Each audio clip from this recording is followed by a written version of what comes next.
what's up? We're in the next part. I'm still busy out here talking, and I really want to try and seal this before 10:30 so that I can go and take a shower and be like done. All right. Very well. I told you in the previous part that I basically unraveled a conspiracy at my church. I confirmed that they were using this one innocent dude as a decoy. I don't believe that guy was truly saved, because if he was, he would have been able to understand in and of himself. Indeed, in my dreams, he was always wearing a black suit, but there was an ignorance about him concerning the wickedness of his wife. And again, there was no way that the gates of Hades would have prospered to prevail against him that much if he was of God. The Lord would have rescued him. The wedding day would not have come and gone without there being alarm bells. Both the dad were duped. They are nominal, lukewarm Christians walking this earth in a legalism, hoping that they're born again. Prayerless are they. So literally, wicked women were infiltrated into their lives. Delilahs, Jezebels were infiltrated into their lives. And these Jezebels, I thought they were working alone, in isolation, right? Until I discovered that this is an intricate web of like some satanic stuff going on with many members in the church, including the leadership in the church in totality. And that's where I'm getting to the next point. Remember in the previous part, I told you about some lady who had invited me to some church meeting on her own little separate corner of the earth. And I imagined that she was like a branch, like a network of, they all operate in some kind of a network of occult activity. And she was she belonged to a different branch. She used to come to that church maybe every 3 weeks or whatever, because she had her own place where she used to go. And when I went to her church, her little session, something felt eerie about it. I then got a dream about pastoring a church of dead zombie women that are ghosts. And it was just like that dream. I didn't understand it at the time. Very well. I told you I lost everything, right? Everything fell apart. My job, everything. I was getting persecuted in every corner of the earth. The young adults ministry decided that they're not going to support me. After I got suspended from my job, they kept quiet. After they kept quiet, I spoke woman to woman with the woman of that guy. And she decided, instead of responding to me, to go via her husband. That's when I realized her husband is a decoy that does not know anything that's going on, and so therefore I'm going to sound like a mad woman to him. So I did not respond to him at all. I didn't talk to him because it's like I was going to be wasting my time bashing my head into a brick wall that genuinely does not know what's happening. So I just exactly. I moved on. But I thought the main church was still having my back. At this point, I'm staying at home. I'm thinking I'm going to get supported, right, by the church at least, to help me through this tough time that I'm going through. Pray with me. Then my mom goes on a rai, mother of which I have complained in the church that she's persecuting me, she and my sister, blah, blah, blah. Very well. Couple of days progress. My door gets broken down into at my apartment, and my family wants to take me to a psychiatric hospital. They prosper to do that, kicking and screaming. I ultimately got discharged. I told you that, right? Very well. At this hospital, first people I call, of course, my church. I contact my pastor and I'm like, things are ramping up. First of all, I got suspended from my job without cause. Young adults ministry didn't come through for me. I was very disappointed about that, but I need help. Like, help me. I need support. Like, church, this is happening to a sister. My pastor responds by being like, oh my goodness, Karabo, that sucks. Be right there. We're going to come and see you. I'm going to see if I can arrange some of your friends as well from the young adults ministry. And we're going to come see you. And we're going to pray with you. The Lord is going to have your back. And again, told me to read Psalm 91. Okay, I'm thinking my pastor has my bag. I'm thinking my pastors have my bag. Whatever qualms and disagreements I might have with the lady at the young adults ministry with her husband, my pastor has my bag. I'm sitting. I spent like a day and a half at that facility. After I spoke with the pastor, I never heard from them again. I never heard from my pastors again. I never heard from the church again. They promised to come see me. They didn't pitch. The pain, guys. The pain in my heart. I even remember sending that pastor of mine an SMS saying, things are looking up. One of the doctors here is a Christian, and he's hearing me out. So the Lord has gone before. He has prepared a table for me. So it looks like I'm going to be discharged in about a day or two. And after that text message, guys, it went dead quiet. I was no longer getting responded to. My calls were no longer getting taken. They decided to close me off. What happened there? What exactly happened over there? Well, this is what I speculated, okay? All that betrayal, this is what I speculated. The pastor contacted the young adults ministry and was like, this is what's happening to Karabo. They've thrown her in a psychiatric hospital. The husband or the wife then made a decision to say, Karabo accused me of such things. She told me she got some stupid dream. Remember, they'd already been surveilling me on my blog. So now they're confirmed that I actually do get spiritual dreams about what's going on with them. And it was at this stage, given that my family had gotten me checked into a psychiatric hospital, that they were like, this is how we're going to explain away Karabo's dreams about the church. These people already suspected that I was getting dreams because they could see in my blog, it was clear I was speaking about my family persecuting me. Nothing was written about them. They then likely concluded, if this woman is getting spiritual dreams about her family's witchcraft, she must be getting them about us, but I was writing nothing about them. I then confirmed that I was getting spiritual dreams about them by texting the wife and telling her, hey, I got this funny dream about you, after they decided to ignore that I'm in pain. And my pain, my sorrow out of their ignoring of me made me be like, oh, and then I sent her a text message saying, I got this funny dream about you. Like, you know, when you're in a lot of pain and you need support, and then next thing people keep quiet on you, they become fair weather, and on top of that, they're the church, they're supposed to be helping you out. That's what made me be like, my goodness, these people. Then at that stage I realized, oh, there is something evil going on in the dream. All those dreams that I wrote off, telling myself that how dare you, Satan, far be it from me to believe these lies you're speaking about my people. It was at that stage when they decided to ignore the living daylights out of me when I was in pain that I realized that no, it was not the devil reviling the name of my brethren. It was God showing me what they're doing. And so it became clear to me at that stage, and now I'm embittered with no support. So I sent the wife a text message, who I was really sending more like a friend that you're having a disagreement with, like on some, you fair weather friend, how come you're not here for me? And my way of saying that was, I got a dream of this nature about you, maybe your character is not that great. And then her husband is the one that responds to me, and then I realized that, oh my goodness, husband is a decoy. All these dreams are flooding to me, and I'm putting the pieces of the puzzle together in my apartment where I'm staying. And then I get like taken out of my apartment and thrown into a psychiatric ward, kicking and screaming right in my apartment, right? The psychiatric hospital. And when I'm at that psychiatric hospital, I explain to my pastor that this is what's happening. My pastor promises me, just like the leader of the young adults ministry promised me, they're going to be there for me, pray for me, maybe even come and see me later at my apartment. No. My pastor gives me all these promises first, and then next thing goes dead quiet on me. In the run up to waiting for him to come see me that day, because he said he was going to come and maybe bring some people from the young adults ministry, I then sent him a text message saying that I've seen a doctor and he's a Christian, he seems to be believing my witness. And then they went dead quiet, said nothing. At which point then I was like, Yonki Sonto, the whole church, ready? Everybody is doing this in that church? Is that why Stepford Church is revealing itself as a Stepford Church at this point?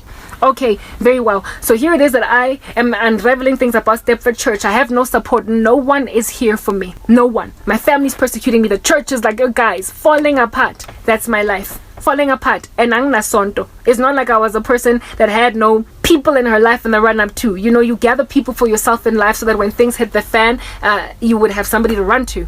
And more so are you in a good position when you have like a church to run to. When you fellowship with them in days of gladness and joy, then you should be able to run to them in days of sorrow. And here it is that I was now in days of sorrow, and these people that I was tithing 10% of my salary to, where are they to be found?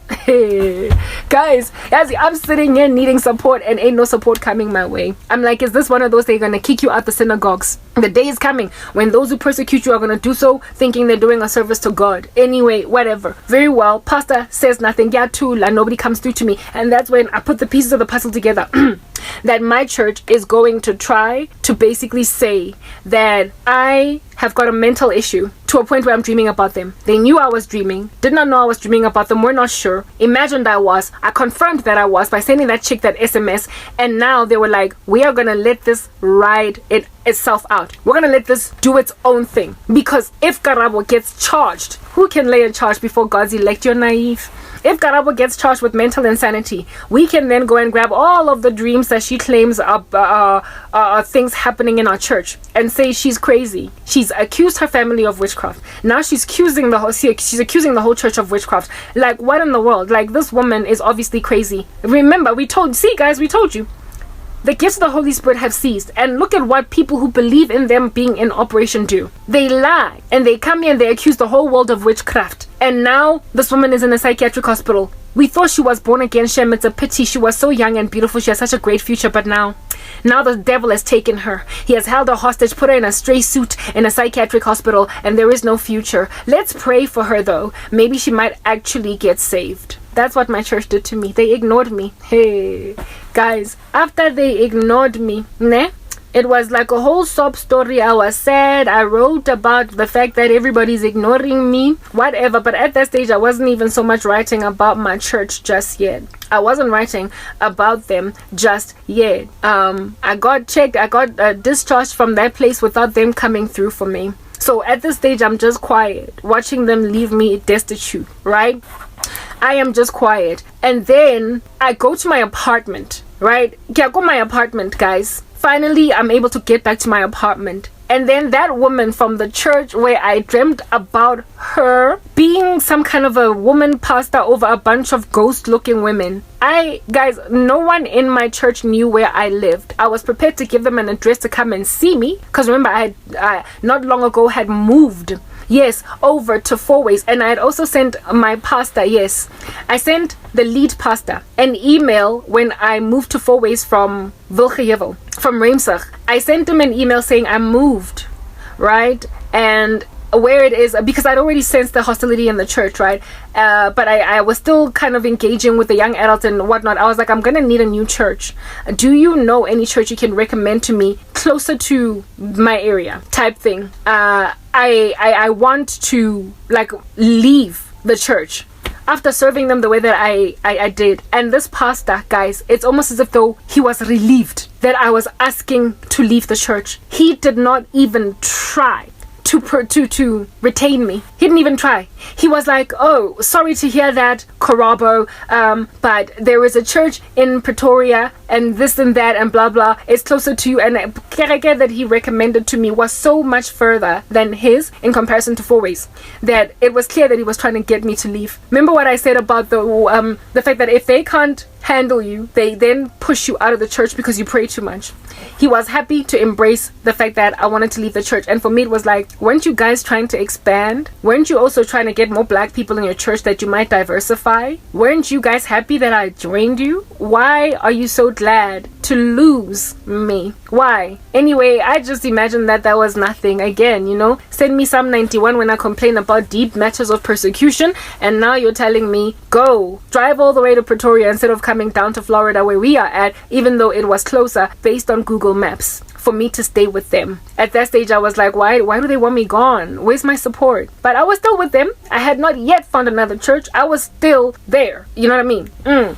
And then what happened with the whole situation. Come on, don't twitch and twitch.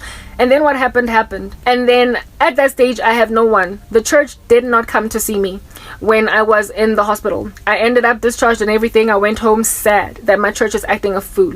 Some days prior, I got some text message from the husband of that woman telling me, Karabo, this is wrong, blah blah, you're accusing my wife of whatnot. So I've got not beef, but unresolved issues with a brother in the faith.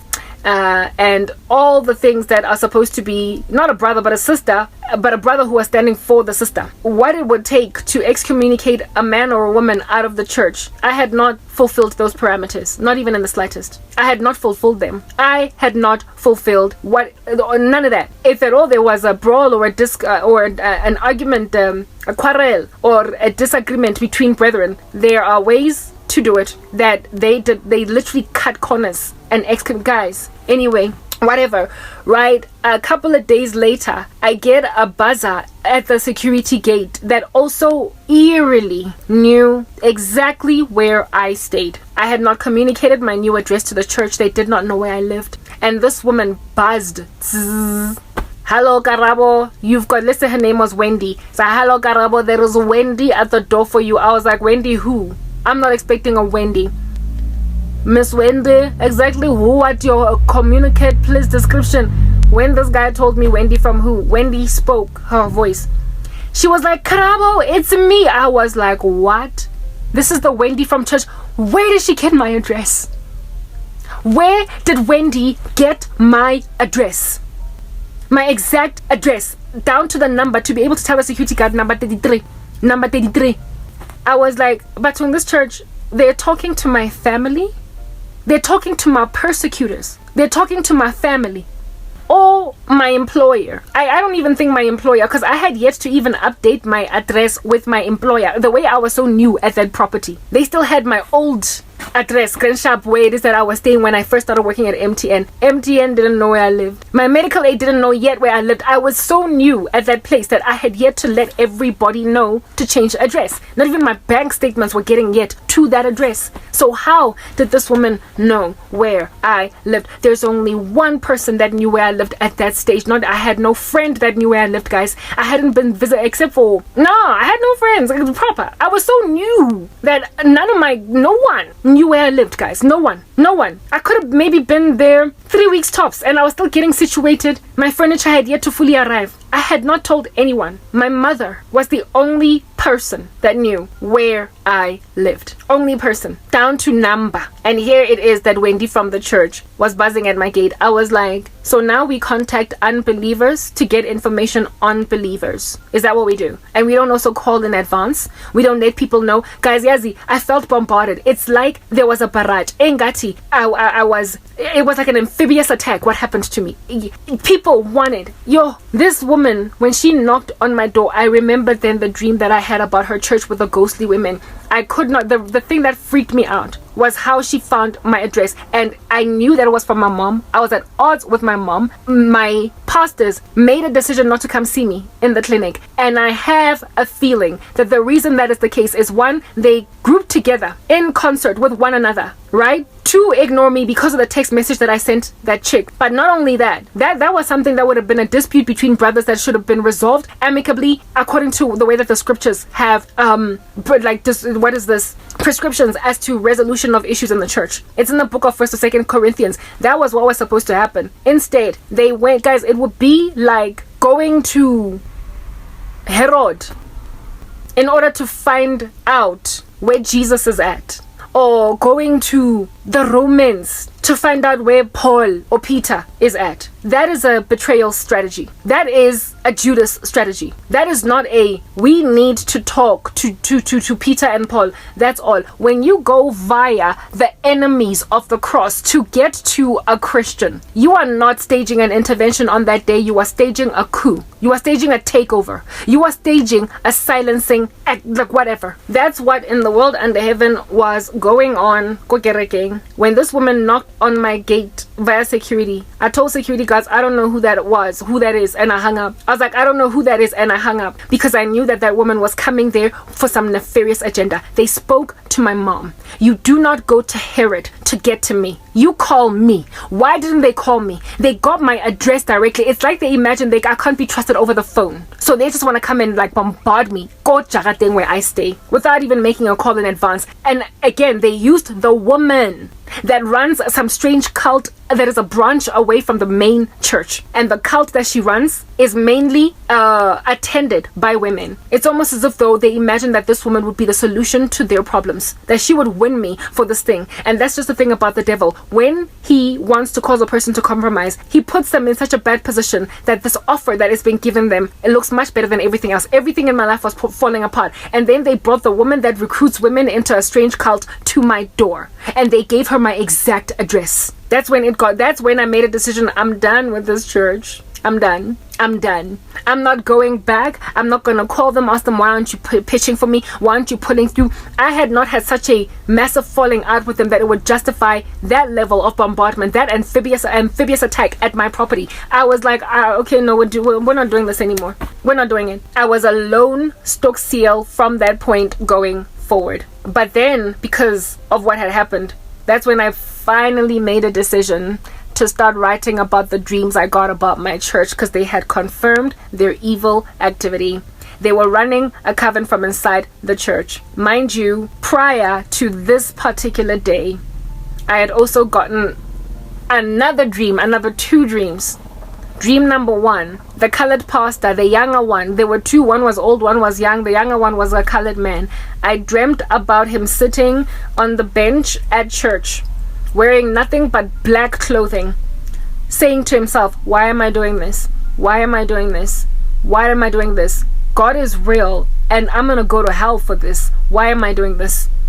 And when I woke up, I was like, again, Far be it from me, Satan, get behind me. How dare you accuse my brethren of such abominations? All I could think was, indeed, it's almost as if though my suspicions, or rather their conviction of the gifts of the Holy Spirit being seized, that it was true. Because here it is, I was getting all these demonic dreams about my pastors, about my church members. I thought that God was confirming to me that the gifts have indeed ceased, because look at what you're dreaming about, good men and women that belong to me. I dreamt about this man being like, why am I doing this? God is real. I'm going to go to hell. Why am I doing this? And the dream ended, wrote it off, and then I had this dream. Ayona, I just wrote it off. The church had a lot of old white men in it, and I dreamt about a couple of these like older white guys, including the main lead pastor, who was also of mature age. I had a dream of them wearing the papacy in a circle on the lawns of the church, where there was like a garden environment. On the lawns of the church, they were in a circle, and they were chanting and granting with black umbrellas. They had black umbrellas, even though it wasn't raining and it wasn't sunny either, but they had black umbrellas. And these old men were wearing the clergy outfits of Roman Catholic popes, and they were doing a ritual in the lawns. And when I looked in the center, what they were doing a ritual over, it was me and some other people in the church that they were trying to do something to. I was in the center, scrunched up, almost like curled up like a fetus, but standing, but in a knelt position as opposed to a lying position. A fetal position, knelt but not lying, and a whole bunch of us were on the floor like that, while these people were chanting and granting over us, wearing Roman Catholic church clothing. The lead pastor was there, including all the elderly men of the church. When I woke up, I was like, ugh, what am I dreaming? Far be it from me, what am I seeing? Far be it from me to imagine my pastor fake or them doing rituals. Not only were they rocking Roman Catholic clothing, but on the lead pastor, the main guy, right? He had Masonic embroidery on his particular outfit. At that stage, by then I was already kind of into studying stuff about the Illuminati and whatnot. He had that eagle, that funny little 30, it's not, I can't say 33 degree, but it had just some eagle like embroidery that was obviously Masonic in nature. It was Masonic. I know for a fact that it was, because I had seen the emblem many times before in all these videos of conspiracy theories of the Illuminati and whatnot by that stage. And the lead pastor had a Masonic badge on him, and everybody else was wearing Roman Catholic clothing, all these other men, and they were chanting, granting, doing a ritual over church members, including me. And like I said, it was on the library lawns, and they had these umbrellas. What was with the umbrellas? I don't know. Maybe it is something they're trying to hide themselves from God. The umbrellas were black, by the way, like the ones in Mary Poppins. Maybe they were trying to hide their activity from God by putting umbrellas over them. And the Roman Catholic clothing evidenced that it is a form of Christianity that mixes other funny little rituals into it, and so it's not really Christianity. And you know how Roman Catholic popes or pastors or whatever, preachers, they basically make themselves God. They call them, like the Pope calls himself the Vicar of Christ, thinking that they basically say they are God, and they need confessions to be done to them because they think that they can be mediators between God and man when there's only Jesus. Essentially, the leadership in that church had that kind of mindset that they're the only way to God, or they are mixing their Christianity with some other stuff. And yes, all I could think was, but this pastor is so old, he could die in the next 5-6 years. Why the heck is he doing this? He kind of like literally, he's on his way out. He was old enough for us to any minute now hear that he's passed on, and he's busy mixing God with all this. What would lead a person to so tarry from God to a point of doing occult rituals in the church and kicking a Christian out because she's praying too much over the church? Control. They just wanted to run things. What incentive there is in it for them, I have no idea. It's just a desire to control other people, to be God instead of lead to God. And this young pastor, the colored guy, he got recruited into this, and he took it. He accepted it, and deep down inside he knew he was sinning against God, to a point where God showed me in his private thought space. He's thinking, why am I doing this? Why am I doing this? It's gonna send me to hell. This is wrong. Why am I doing this? Why am I doing this? I then, when I was already suffering, right, like in my apartment waiting to be fired once and for all from my job, I got a dream of the colored pastor, right, the younger one that had an attack of conscience that he decided to ignore. I had a dream of him visiting my mom at the, not at our house, but at our old house where we lived in Winchester Hills when we were growing up, yet again showing regression, witchcraft, all that stuff. And he came to have a conversation with my mother in the kitchen. My mom then pointed him in the direction of my bedroom where I was lying. He opened the bedroom door, and I was on the bed singing with a guitar, and all he said was, oh my goodness, she can sing. Felt guilty, closed the door, and left. Essentially, his final conclusion to this whole thing was, she's been subdued. Her mother is her handler. She's sitting in her house, at the back in her bedroom, singing and dancing and whatnot, but she's not going anywhere. She's not going anywhere. She's been reduced to the status of a child, a teenager growing up. That's why it was the house where we were growing up when I was a kid. Indeed, that was depicted in the dream, because when we were living in that house, I was in primary school. Yeah, so in the dream, I had a guitar and I was singing, and this dude came in, saw where I was in my bedroom, and was like, oh my, she can sing. Realized that I've been handled, and left. So my church, that former one, finally got to a place where they were like, we handled her because her mother is now her handler. She's not going anywhere. Lo and behold, all these years down the line, and I'm still subdued. They got away with the murder that they committed, except did they? Which is then bringing me to the next point. All of y'all who imagine that I am not a child of God, I've been abandoned, I belong to a cult, even my churches spat me out. Well, that's the church that apparently spat me out. That is the disgusting activity of that church that allegedly spat me out. I had a dream a couple of months after everything unfolded. I had now forgotten about that church, where they held the same service that they held for that other married guy that was having issues with his wife, and they excommunicated him despite him needing his mom and dad to help him get through a hard time and a decision that he was making concerning his wife. Yeah, and they threw him out and let him go and live with a pagan, let him go and live with a man that does not believe in Jesus, and so therefore put him in at the seat of temptation when it was best for him to move in with his parents while eradicating issues with his wife. It was safer for him to be at his parents' house. I had a dream where the same session was being held now for me, where they were explaining based on my blog, because after everything fell apart, I then finally shared all my dreams in my blog that I had about the church. Content from 2012 going backwards in my blog has mysteriously disappeared, all of it, only from 2012 upwards. So I can't even give you, from 2015 going back, and there's nothing. My blog, I started it in 2012, so I should have content from 2012 up until 2023, but content from 2015 going back is all gone. It's all gone.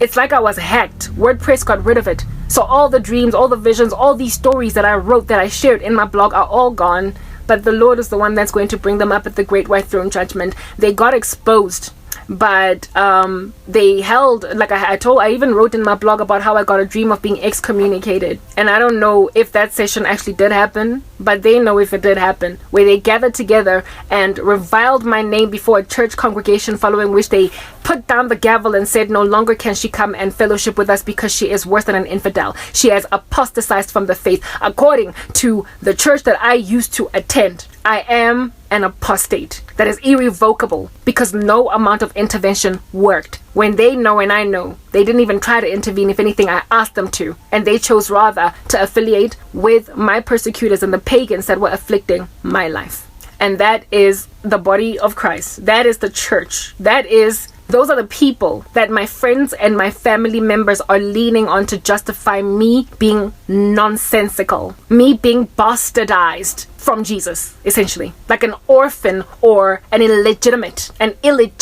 They are trying to make me look like an illegitimate because the church kicked me out, and I just explained to you what church kicked me out, what activities ensued, what happened. I was thrown out the synagogues, and those who persecuted me did so thinking they're doing a service to God. The parishioners at that church still to this day think I had it coming, except how can they? So what happened with that other dude, because his case was so fluffy and airy-fairy, because his case was not so solid, given that he had wrongdoing on his part, I could not solidly realize that this church is messed up. But when I was 100% above reproach, and the necessary steps a church needs to take to excommunicate a person were not embarked on, the necessary steps in order to resolve disputes between brothers were not partaken in, and then they excommunicated me, despite that ought have caused some of the members to walk out, some of the members to wonder what's going on. And I pray that that did happen. But anyone that is still there has approved this activity, and so they are a reprobate. They've been handed over because they chose to believe the lie, for they've taken pleasure in their unrighteousness. A prayerless church that got rid of an innocent woman that did not have so much wrong with her that it would justify an excommunication. The day is coming when they will throw you out the synagogues, and those who persecute you will do so thinking they're doing a service to God. Next part.